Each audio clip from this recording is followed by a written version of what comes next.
Abra a tua Bíblia em João, capítulo 11. Vamos lá no versículo 35. Vamos ler juntos? Vamos lá? Jesus chorou. Deu para decorar? Vamos tentar sem ler agora, sem ler. Né? Deixa a Bíblia aberta, mas não olha para ela não. Vamos lá juntos? Vamos lá? Jesus chorou. Ih, passou a ouvir a voz dos homens e as mulheres não decoraram. Quantos já choraram, irmãos? Levante a mão assim bem alto. Bando de chorão, né? Eu já tive muita dificuldade para chorar na minha vida. De alguns poucos anos para trás era muito difícil de eu chorar. E a Bíblia diz que bem-aventurados os que...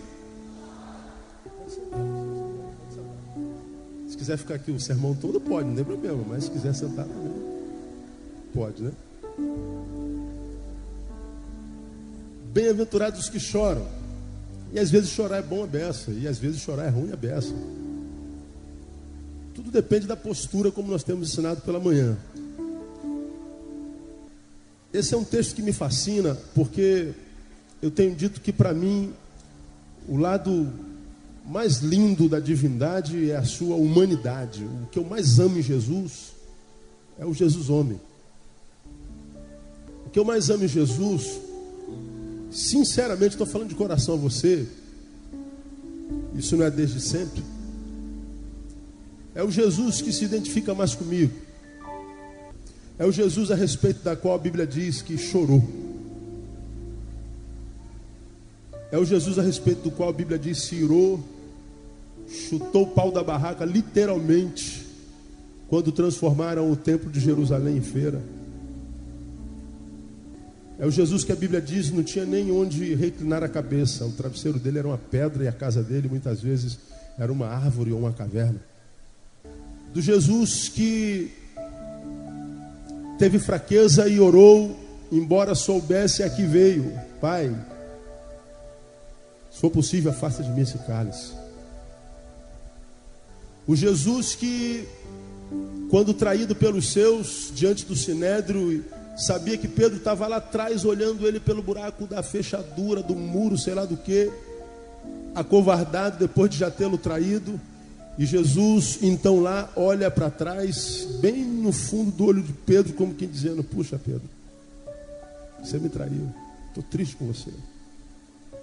Eu prefiro esse Jesus ao Jesus que anda sobre as ondas, que manda o vento, aquieta-te, que diz ao coxo, fica de pé, ao cego veja, ao que lê os pensamentos, que conhece os intentos do coração. Eu gosto do Jesus que chorou.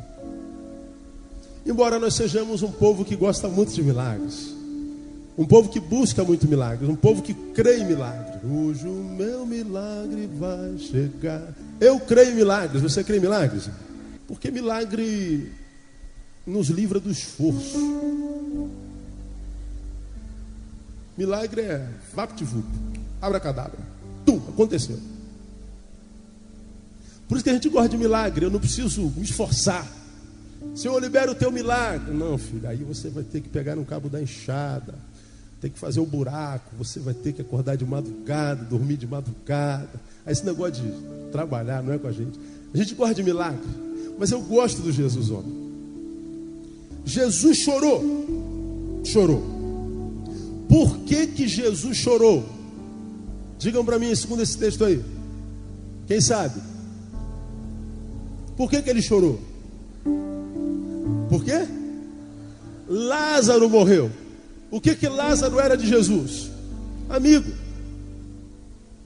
Jesus chorou porque perdeu um amigo. As perdas nos fazem chorar. As perdas geram dor.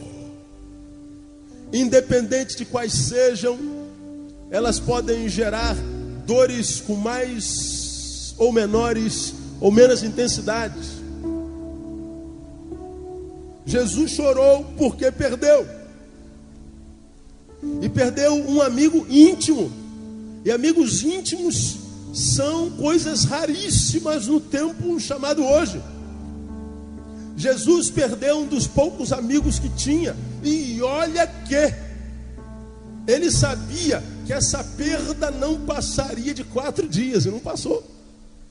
Porque quando Marta, estando Lázaro enfermo, diz o texto, correu para se encontrar em Jesus, que estava numa cidade vizinha, para que, em vindo Jesus, pudesse impedir a morte de Lázaro. Jesus disse assim: olha, não se preocupe não, porque ele não vai morrer não, ele vai dormir. Ele vai passar por uma hibernação temporária. Não, Senhor, ele está muito enfermo, venha comigo. Não, vai, porque ele vai estar bem, ele vai estar bem, fica tranquilo, ele vai estar bem. Jesus sabia disso. Ela volta e Lázaro morre. Marta tinha todas as razões para ficar decepcionado com Jesus. Tu disseste que ele não ia morrer, mas ele morreu. Tu te equivocastes.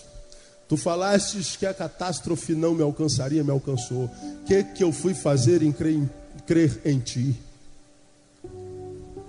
Tua palavra diz que eu não passaria por tantos percalços tenho passado. Tua palavra diz que eu seria muito mais do que vencedora, e eu estou aqui de posse da derrota. Tu dissestes que 1000 cairiam ao meu lado, 10.000 seriam atingidos, mas eu passaria ileso. Tu dissestes que tu acamparias o teu anjo ao meu redor e me livraria. Tu me fizeste um monte de palavra, eu criei, mas perdi. Jesus não estava presente quando Lázaro morre. Jesus chega 4 dias depois, quando o estado de putrefação começa. E aí Jesus se apresenta, encontra Maria chorando, Marta chorando, lá no verso 33, veja lá. Jesus, pois, quando a viu chorar, e chorarem também os judeus que com ela vinham, comoveu-se em espírito e perturbou-se e perguntou: onde o puseste? Responderam-lhe: Senhor, vem ver. Aí quando Jesus viu onde ele estava, Jesus chorou. Agora eu pergunto, Jesus sabia o que ia acontecer dali a alguns minutos? Sim ou não? Sabia. Jesus, quando disse: eis que essa enfermidade não é para a morte, ele sabia que não era o tempo do fim de Lázaro. Ele disse aos apóstolos que estavam com ele: é para a glória de Deus. Foi aí que ele disse: se creres, vereis a glória de Deus. Se creres, verás a glória de Deus. Fica tranquilo, não é para a morte essa enfermidade. Mas ele estava lá no túmulo, havia uma pedra na frente há 4 dias. E Jesus, quando olha para o túmulo, diz: chorou. Ora, por que Jesus chorou? Se ele sabia que daqui a alguns minutos o parceiro dele, o amigo dele, estaria de volta da morte, livre do túmulo, sentado à mesa com ele, fazendo refeição. Por que Jesus chora, se ele sabia que aquela perda era temporária? Por que Jesus chorou? Por uma simples razão, entendo eu. Para que você entenda que choro nem sempre é sinônimo de frouxidão. Para de chorar, menino, deixa de ser frouxo.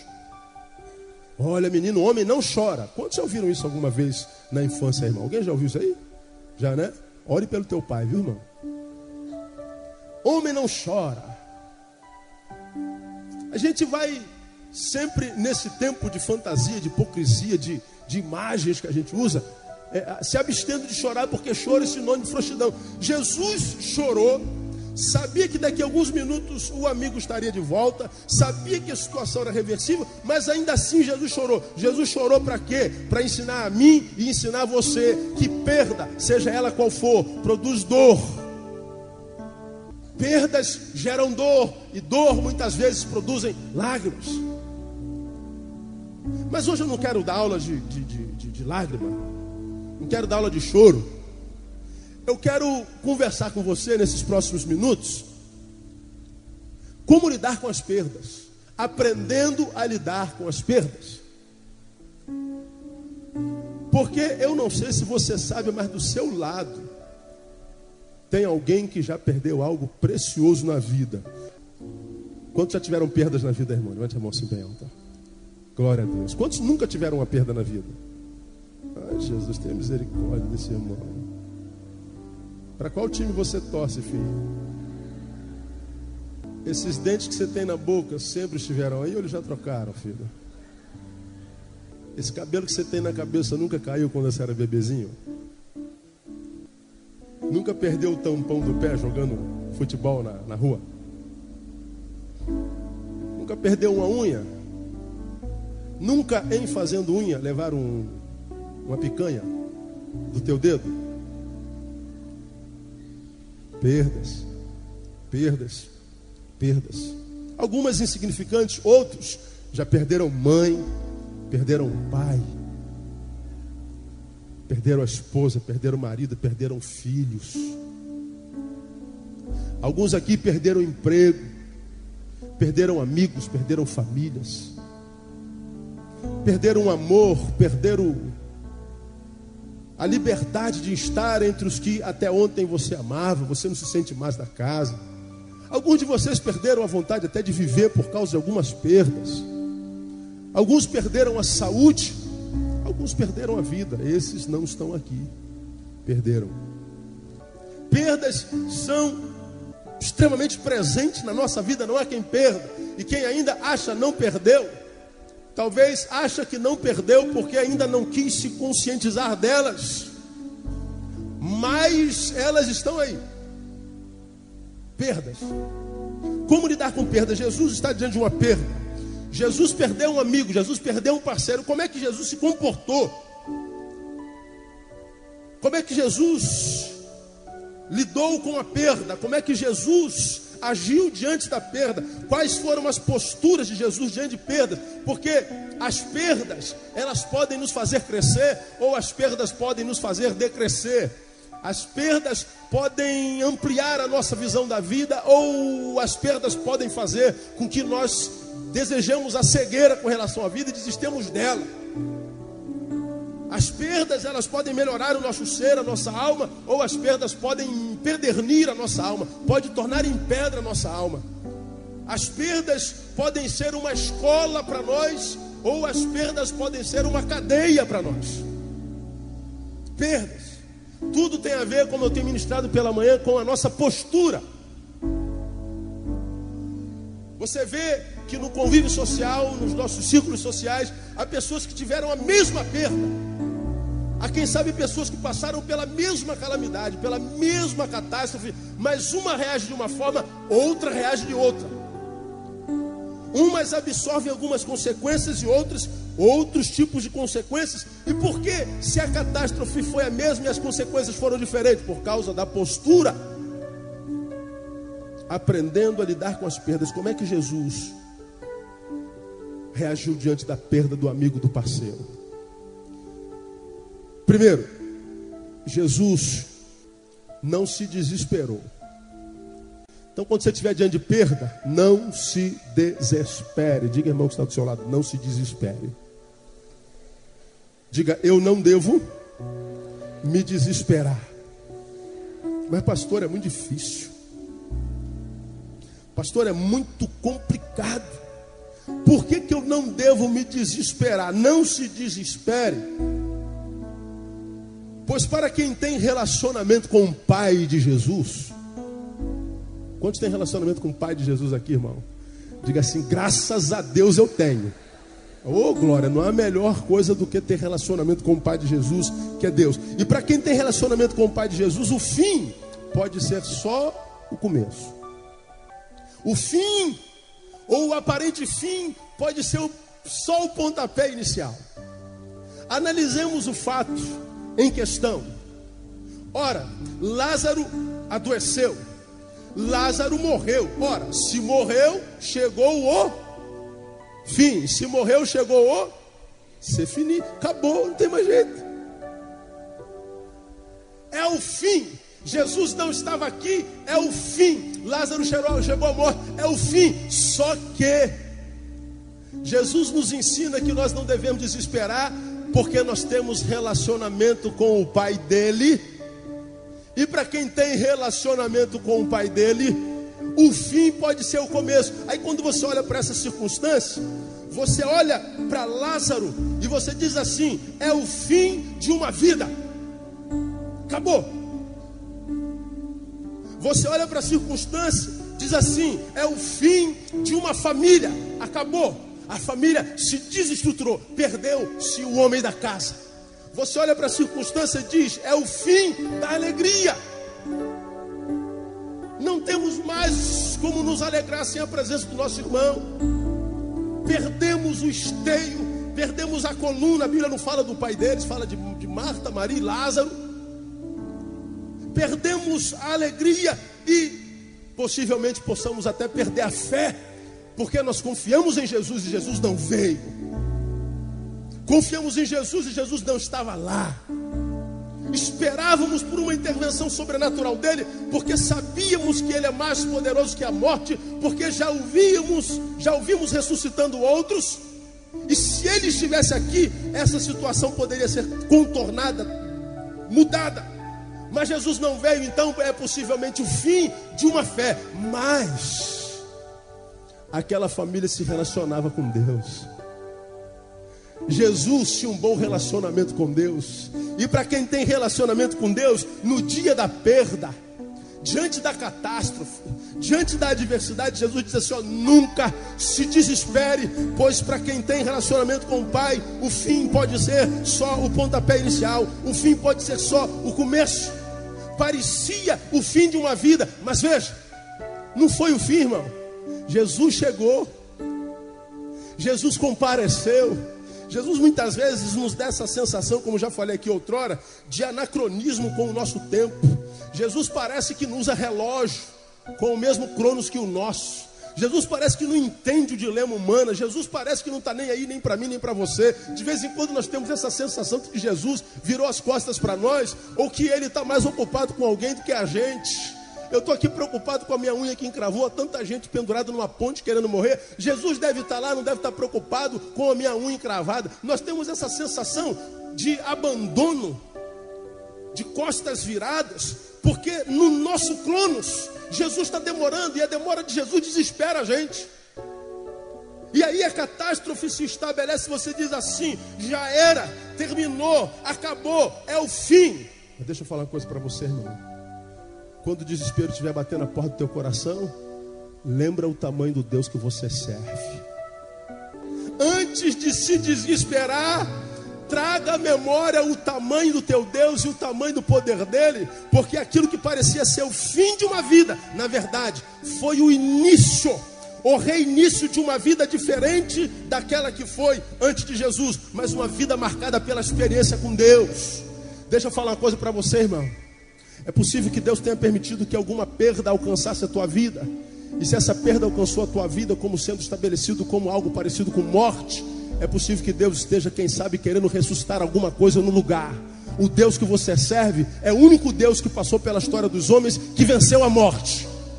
Então ele conhece perda. Ele sabe a influência da morte na nossa vida, da perda, da ruptura na nossa vida. O que parecia ser o fim da vida, na verdade, por causa da presença de Jesus, foi o reinício de uma vida, que por si só era uma mensagem personificada do poder e da graça de Deus. Agora deixa eu falar para você, quando você se desespera, descrendo, a tua vida se torna uma mensagem personificada de um derrotado. Quando você se desespera, pessoas que nem creem ou não criam como você dizia crer, olham para você e dizem: cadê a tua fé? Você não cria tanto, não orava tanto, não ia tanto da igreja, porque está desesperado. Às vezes Deus usa mulas para pregar para profetas. Falei isso hoje de manhã, não é? E quando é que uma mula fala? Quando o profeta perde a visão. E às vezes a gente perde a visão por causa do desespero. A gente perde o controle, a gente perde o domínio de nós mesmos, ou você perde o domínio de si próprio. E aí o desespero se instaura, e você não sabe, irmão, que o teu Deus é maior do que esse problema que você julga irreversível.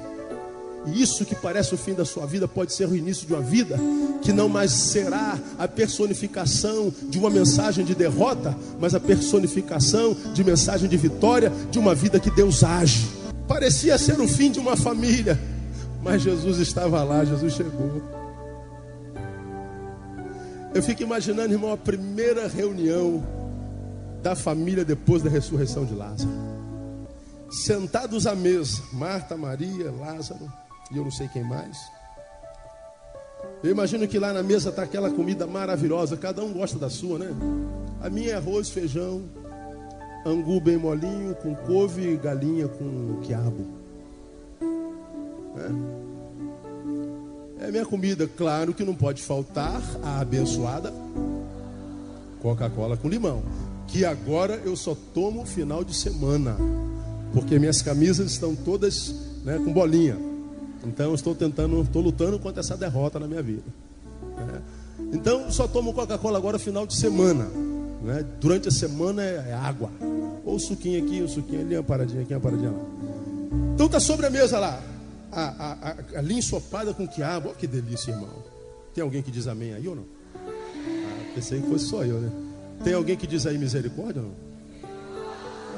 não? Mau paladar, né? Deus precisa trabalhar. Só porque o quiabo tem aquela baba, vocês ficam com preconceito. Você pega assim aquela baba, bota no arroz assim, meu irmão. Que beleza, que coisa gostosa, não? Ah, Jesus, você não sabe o que é bom, né? Tá lá, a galinha com quiabo, angu, arroz e feijão, Coca-Cola com limão. E todo mundo pode se servir, mas eu imagino todo mundo olhando para a cara de Lázaro. Caramba, gente. Ele esteve morto 4 dias, nós não tínhamos mais esperança. A medicina, as circunstâncias, os vizinhos, todo mundo e até nós dizíamos: não há mais jeito, é irreversível, a perda é irreparável. Mas agora está aqui, você diante de nós. Ninguém precisava esperar que Lázaro falasse nada, porque a sua própria vida era uma mensagem de vitória. Irmão, deixa eu falar uma coisa para você: não se desespere. Porque isso que aparentemente é uma perda na tua vida, pode ser só uma limpeza que Deus está fazendo para gerar algo melhor. Gerar algo melhor. Lá em casa, nós temos um jardinzinho na frente da casa, e nós botamos uma grama. Como é o nome daquela grama? É uma grama esquisita lá, aquela grama comprida.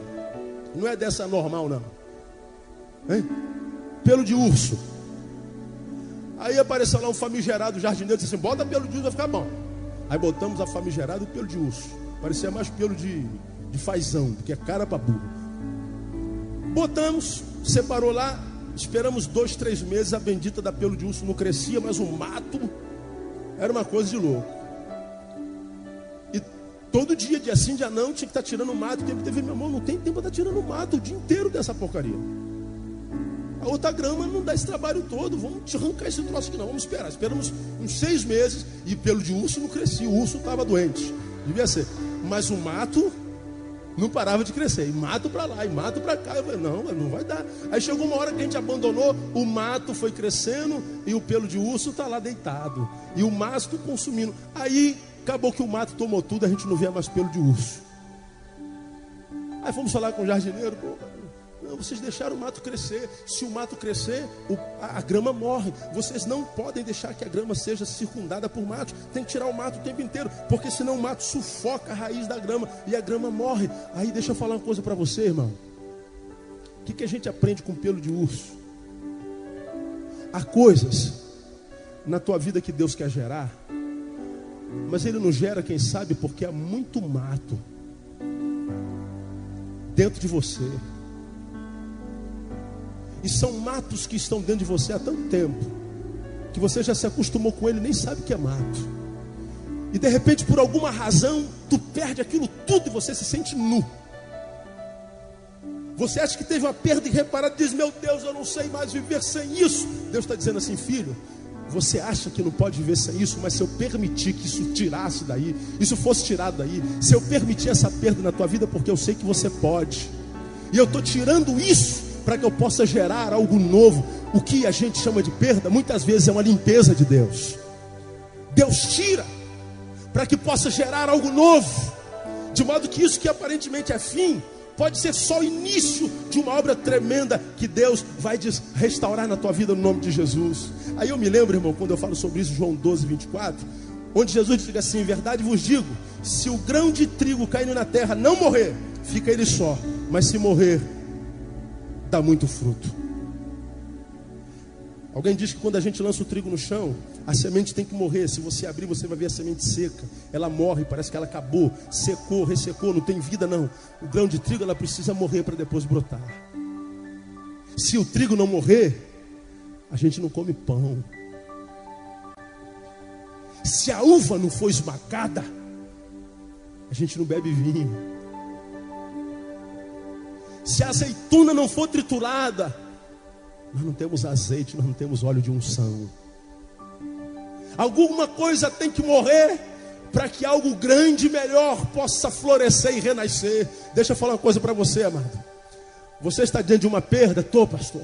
Não se desespere, porque Deus de repente está querendo gerar algo na tua vida no nome de Jesus.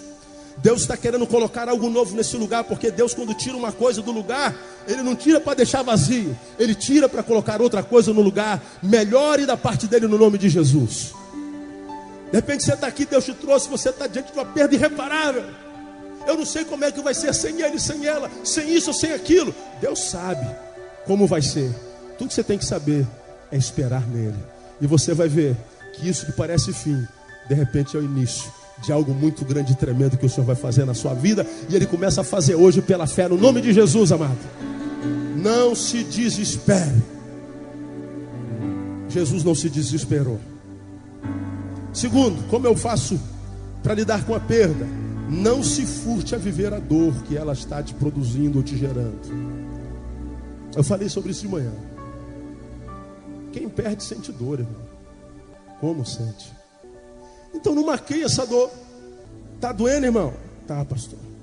Então chora. Não dá uma de crente não, irmão. Não, pastor, mas estou firme na rocha. Chora na rocha. Pastor, está doendo, mas eu estou subindo um monte. Sobe um monte para chorar. Grita, esperneia. Sinta a dor, deixa a dor exercer a sua função. Não tenha vergonha de dizer que está doendo, não. Não tenha vergonha de chorar, não. Não tenha vergonha de dizer, olha, está maior do que eu. Por que eu te digo isso com tanta tranquilidade? Porque Jesus chorou. E mais, veja o versículo 39. O melhor, 38. Jesus, pois, comovendo-se outra vez, como? Profundamente, foi ao sepulcro. Jesus chorou em público de tal forma que alguém, o vendo chorando, escreveu isso para a gente saber. Jesus não se furtou de viver a dor. Alguém olhando para Jesus percebeu que a dor que Jesus, homem, sentia com a perda do amigo se intensificou ao ver o túmulo do amigo amado. A dor de Jesus se aprofundou quando a notícia deixou de ser notícia ouvida para ser notícia vista. A dor de Jesus se intensificou quando ele deixou de ser alguém informado da perda para ser a própria testemunha da perda. Ele estava vendo o túmulo. A intensidade da dor seguiu a percepção da perda. Agora, por que muitos de nós, irmão, não tem a dor curada, não tem a depressão vencida, não tem o complexo de inferioridade morto? Por que alguns viram um chorão crônico? Por que alguns viram vítimas preferidas da tristeza e da derrota? Por que alguns nunca conseguem reagir e sair desse estado de marasmo, desse estado de derrotado em que vive há tantos anos? Por que alguns não conseguem sair desse estado de tristeza? Por que alguns são alvos constantes? Por uma simples razão: porque não vivem a dor com toda a sua intensidade. Porque rejeitam ser gente como Jesus foi gente. Porque rejeitam admitir que de vez em quando são fracos. Porque rejeitam admitir que são de carne e osso, e que se der uma alfinetada vai dizer ai. Porque preferem vender uma imagem em público de que é um homem de Deus, de que é uma mulher de Deus, e homem de Deus e mulher de Deus não choram. Homem de Deus e mulher de Deus não se entrega, é verdade, mas chora. Enquanto você ficar empurrando essa dor com a barriga, ela vai estar na tua frente. Você vai empurrando, hoje não, eu te rejeito. A dor é paciente, não, eu espero. Quando você não estiver aguentando mais, eu pego você. Ou então ela diz: por que você não pega de uma vez, vive logo isso? Porque, escreva isso aí, irmão, não há dor que dure para sempre. Você está ouvindo isso aqui? Amém ou amém? Não há dor que dure para sempre. Está doendo aí, irmão? Tá. Essa dor não vai durar para sempre. Então não tenha medo dela. Não fuja dela. Não maqueie, não atapeie. Não tente enganar-se a si mesmo. Não tenta vender imagem. Tá mal e pronto. Viva logo isso intensamente e esse troço passe. Porque não há dor que dure para sempre. Depois de toda manhã tem sempre uma noite, irmão, para nascer. Depois de toda noite tem sempre uma manhã. Não existe noite eterna, nem manhã eterna. Depois de toda tempestade vem bonança. Pode chover a semana inteira. Mas vai ter um dia que o sol vai raiar, irmão. Você quando vê uma noite chuvosa, um dia chuvoso, um dia nublado, negro, você está vendo aquela coisa toda escura. Você diz assim: meu Deus, vem tempestade. Mas você sabe que embora você não veja, o sol está lá. Não está lá, irmão?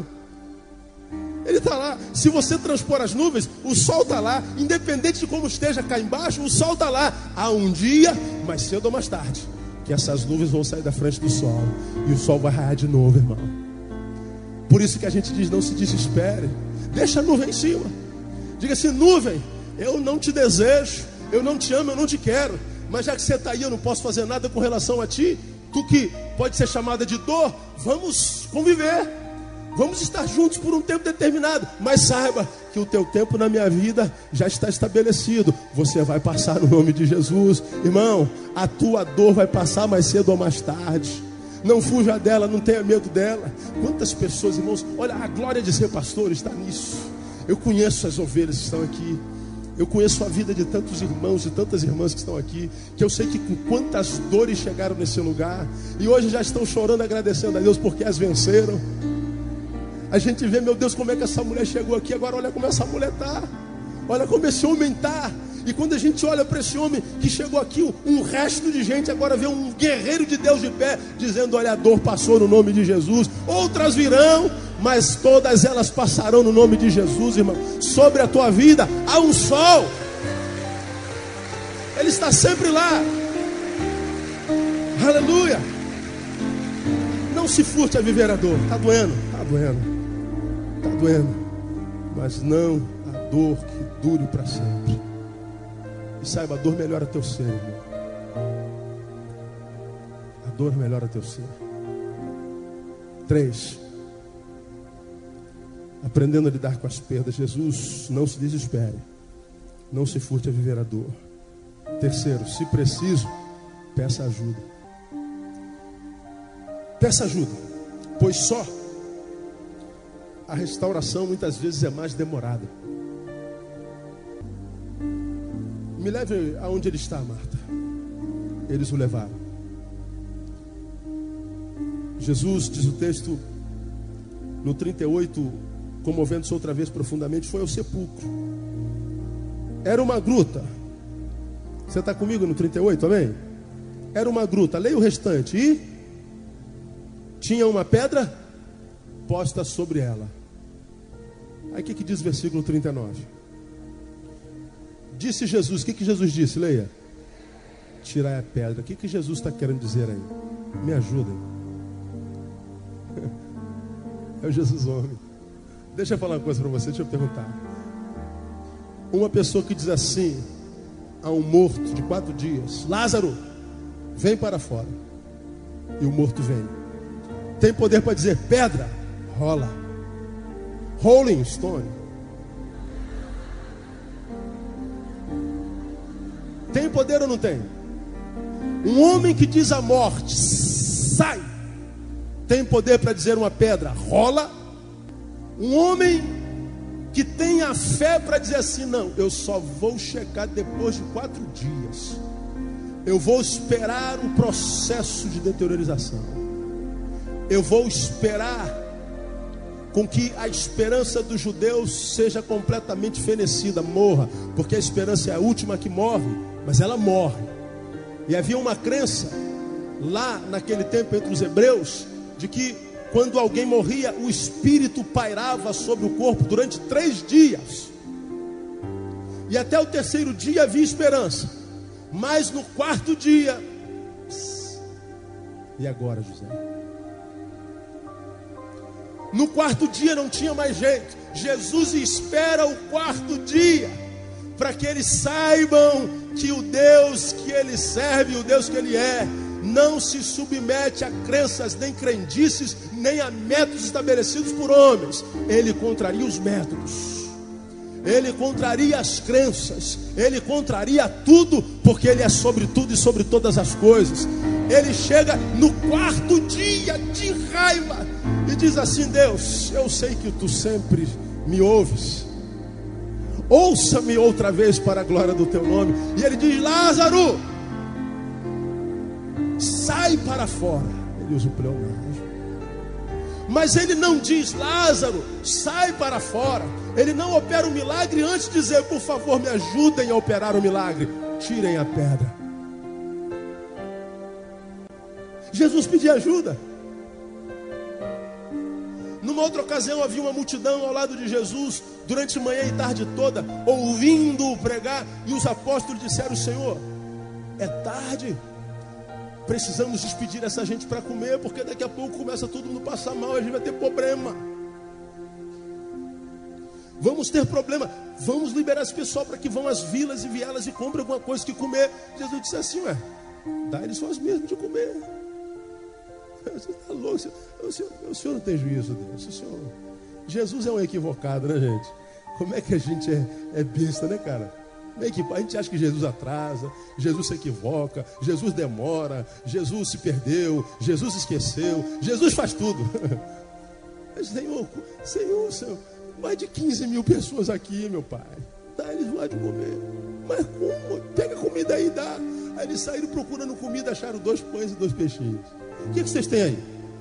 Não, nós conseguimos achar 2 pães e 2 peixinhos. Então, dá, eles vão de comer. Mas Senhor, o senhor não está entendendo. Ai, meu Deus, Jesus está com problema. O que vocês têm? 2 pães e 2 peixinhos. Me dão cá. Jesus pega, pediu o cesto, jogou no cesto. Agora vão e sirvam. Eles saíram servindo.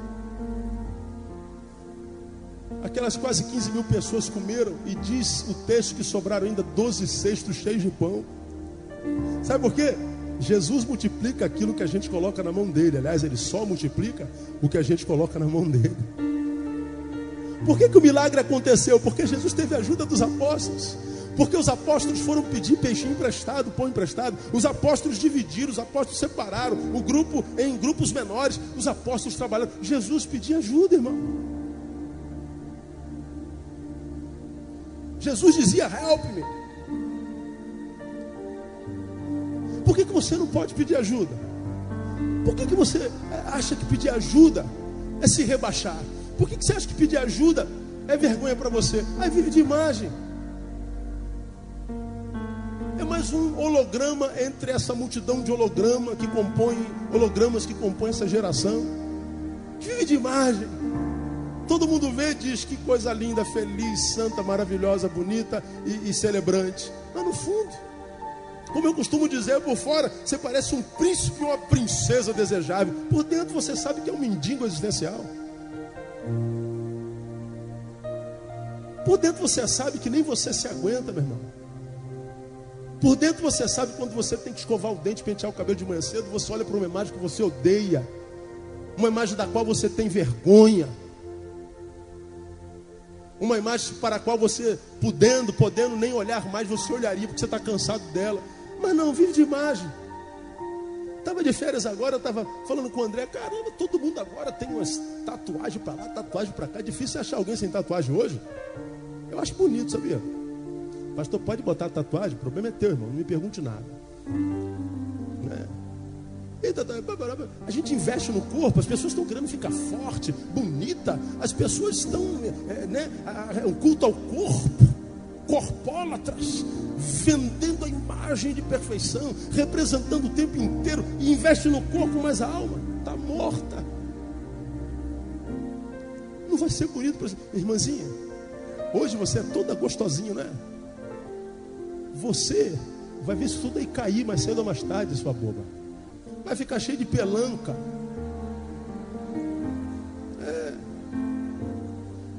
Você também, varãozinho, você vai ficar barrigudo mais cedo ou mais tarde. Aqui, você não vai ser bonito para sempre não, meu. Não vai ser bonitinha para sempre não. Se você vive em função da sua beleza, do seu exterior, se prepara porque você tem pouco tempo. Passa rápido, irmão. Passa rápido. Quem tem 40 aí lembra que fez 15 anos ontem, não foi? Sim ou não? Foi ontem. Você entrando com aquele vestidão branco, né, na igreja, com o pai, dançando valsa, trocando sapatinho. Olha que coisa maravilhosa. A molecada hoje não quer mais isso não, né? As meninas não pagam mais esses negócios não. Não adianta vestir imagem. Esse texto aqui está me dizendo, olha, peça ajuda, pois só a restauração é mais demorada. Por que você não tem dificuldade de pedir ajuda? Ah, pastor, eu não gosto de incomodar ninguém. Eu também não, irmão. Quer me matar é eu saber que eu estou incomodando alguém. Saber que eu fui empecilho na vida de alguém. É como aqueles caras que estão sem pressa, estão dirigindo. Era só encostar um pouquinho, né, na pista de baixo. Mas o animal vai na pista de alta. Fica todo mundo piscando, buzinando e o animal não sai. Aqui ninguém faz isso, então posso falar à vontade. Aí tu tá morrendo de pressa. Pô, cara, encosta aí. O cara bota a mão para baixo. Tá com pressa, sai mais cedo. Tá estressado, vai pescar. Pô, é só o cara encostar, meu. Eu quando não estou com pressa, eu olho o cara lá atrás, eu encosto logo, para que ele não tenha o trabalho de sequer de frear. Alguns esperam o sujeito encostar, frear, reduzir, para depois encostar. Encosta antes. Mas é porque eu não gosto de incomodar. Atrasar, mas nunca, só se a vaca voar, irmão. Sabe por quê? Porque quem atrasa diz para o outro que o tempo dele não é precioso. Pode perder. Agora, quando a questão é ajuda, quando a questão é de vida, de morte, de restauração, é de alma, deixa eu falar uma coisa para você aqui, se você tem, como eu, dificuldade de incomodar aos outros. Quando você perde ajuda, você não só pode estar retomando o que perdeu ou sendo restaurado, como você está dando a oportunidade de alguém te abençoar e ser bênção, portanto, na vida de alguém. Quando você pede ajuda, você está dando à vida daquele que pode ajudar significância. Jesus está diante de uma multidão, diante de um túmulo e uma pedra. Ele diz assim: por favor, alguém pode tirar essa pedra para mim? Imagine, irmão. Saiu correndo um monte de gente, imagino eu. Caramba, Jesus está pedindo. Lembra, ele ressuscitou o menino, ele ressuscitou a sogra do apóstolo, ele ressuscitou gente, ele fez milagre, andou sobre as ondas. Esse cara faz milagre, ele vai fazer alguma boa aqui hoje. Vamos ajudar. Saiu todo mundo para ajudar, para se sentir útil. Porque você nasceu para ser bênção. Não sei se você sabe disso, sabe disso? Você nasceu para estender a mão, você nasceu para fazer, para ser. E aí quando você pede ajuda, você está dando a oportunidade de alguém ser bênção na tua vida. Então, se você não pede ajuda por ti, peça ajuda para que alguém tenha a oportunidade de ser bênção na sua vida. O que fazer quando a gente perde? Peça ajuda. Ah, pastor, já pedi uma vez, quando eu mais precisei, não pude contar. Peça outro. Marta, quando pediu, nem Jesus atendeu de primeira, né? Quanto mais eu, algum outro pastor, algum amigo, um vizinho, um colega. Nem sempre estamos disponíveis para todos. Mas uma coisa eu garanto a você: sempre disponível para alguém. Sempre. 24 horas do dia, sempre disponível para alguém. Por último, o que fazer para lidar com as perdas? Não me desespero, não me furto a viver a dor. Se preciso, peço ajuda. E por último, não pare. Prossiga, prossiga, prossiga, prossiga. Não pare, vai em frente. Está doendo? Está chorando? Então, enquanto você anda, chora. Enquanto chora, anda. Mas não pare, não pare, não pare, não pare. Porque você não pode parar. Pois só com ação se vence a estagnação. Óbvio. Pastor, só com ação se vence a estagnação. Se você sabe disso, por que você parou? Por que você se estagnou? Por que você não é mais aquele? Cadê o sorriso do lábio? Cadê a disposição de vir à casa de Deus? Cadê a disposição que você tinha para sonhar com o futuro? Para dizer, eu vou fazer aquele concurso, vou fazer aquele vestibular, vou fazer aquela pós, vou fazer sei lá o quê. Cadê a tua capacidade de sonhar? Cadê? Não pare. Porque como já falei, não há dor que dure para sempre. Não pare, porque a presença de Jesus muda as coisas. Jesus chegou e Jesus está na sua vida. Marta e Maria já não tinham esperança, mas Jesus estava lá. Quando a gente perde, nós somos empurrados para dentro de um quarto. Entre no quarto, chore a sua dor, mas amanhã saia do quarto. Pastor, eu não estou com vontade de fazer. Faça sem vontade mesmo. Não seja movido por vontades, porque há muita coisa na tua vida que você faz sem vontade, na marra. Ou você é daqueles que acorda de manhã, como no mês de janeiro, início de fevereiro, fala assim: opa, glória a Deus, hoje vence a primeira parcela do meu IPVA, vou lá para o Itaú, enfrentar aquela fila, graças a Deus, pagar R$1.500 de IPVA, oh aleluia.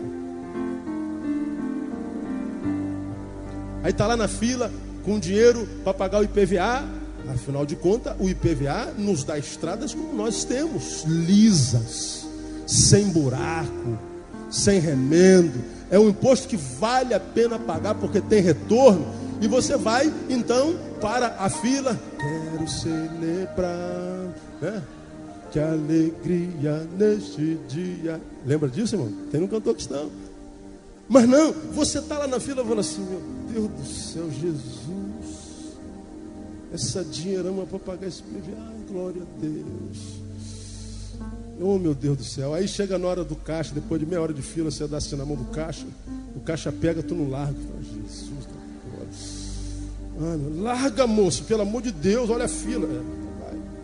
Eu já falei aqui uma vez, até hoje tem gente que me manda um torpedinho de carinho. Minhas contas vencem todas dia 11.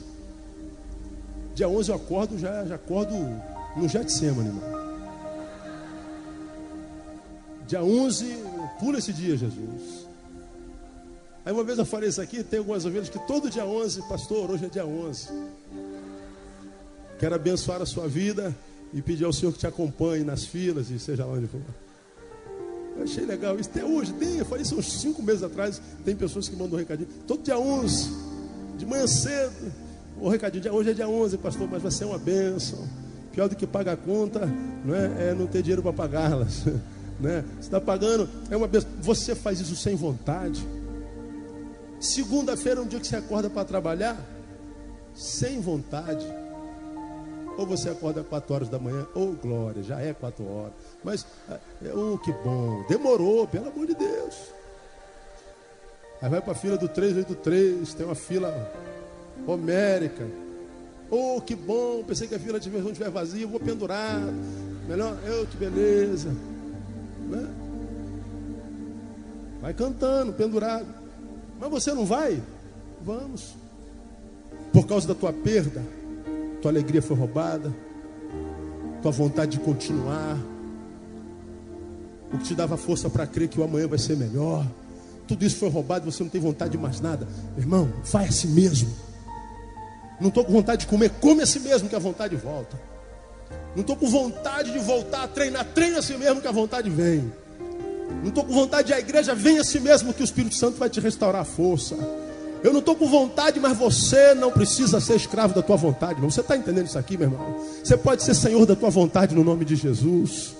Se essa vontade está te empurrando para baixo, se essa vontade está te roubando a possibilidade de ser alguém melhor, se essa vontade está te roubando a oportunidade de ter um amanhã melhor do que hoje, um hoje melhor do que hoje, essa vontade está te azedando a vida, luta contra este azedume, irmão.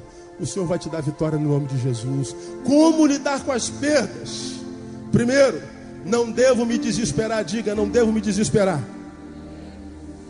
Sabe por quê? Pois quem tem relacionamento com o Pai, o fim pode ser um começo. Como lidar com as perdas? Segundo, não devo me furtar a viver a dor. Diga, não devo me furtar a viver a dor. Porque a dor melhora teu ser e não a dor que dure para sempre. Como lidar com as perdas? Se for preciso, devo pedir ajuda. Diga. Por quê? Pois só a restauração pode ser muito mais demorada. Por último, como lidar com as perdas? Não devo parar, devo prosseguir, mesmo sem vontade. Diga. Mesmo sem vontade. Por quê? Pois você não precisa ser escravo da tua vontade. Você pode ser senhor delas. E se você se levantar com a postura de ser senhor de si mesmo, você vai ver que as tuas vontades só têm esse poder sobre a sua vida, porque você nunca deu um soco na mesa e disse assim: quem manda nesta vida sou eu, porque essa vida está sob o controle do Espírito Santo do Senhor. E se você acha que não pode por si, por aquele que habita em si, você pode, porque Deus não te chamou sequer para perder, Deus te chamou para vencer. Mas Deus às vezes permite que você perde, para que quando você ganhar, possa entender o valor da vitória. Deus te abençoe com toda a sorte de bênçãos, no nome de Jesus, e te dê vitória nele. Vamos aplaudir ao Senhor por essa palavra.